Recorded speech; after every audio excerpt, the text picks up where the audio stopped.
Hello and welcome to the Smart Value Bites. I'm Soumitra Sengupta. Ever wondered why we classify rising markets as bull markets and falling markets as bear markets?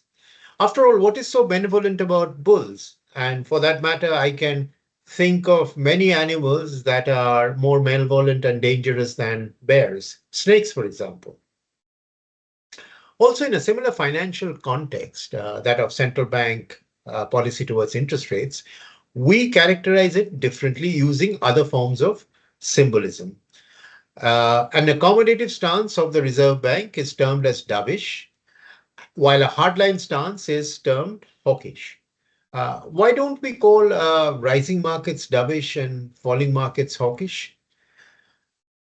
Well, there are a few anecdotal stories, one of which goes back to the 16th century, when intermediaries in the sale of bear skins would sell skins that they had yet to receive.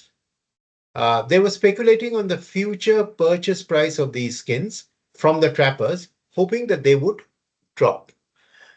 The trappers would profit from the spread, the difference between the cost and the selling price. The middlemen became known as bears, short for bearskin jobbers.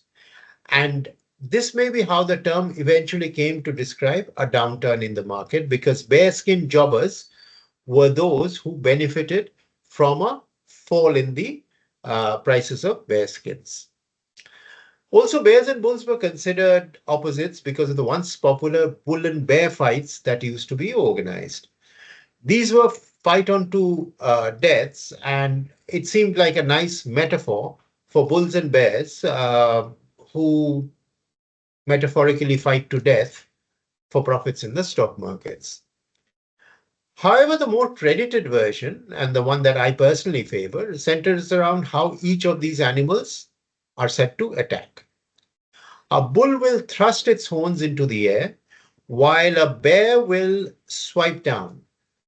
These actions metaphorically reflect the movement of a market, with the bull markets trending up and the bear markets falling down. The attack strategies can also help you to remember and understand the direction of each of these markets. A bull market goes up because a bull will come in, lower its head, and raise you with its horns. And a bear market will go down because the bear chooses to attack by standing on its hind legs and slapping you down. I hope you found this piece of historical anecdote interesting, and thank you for watching.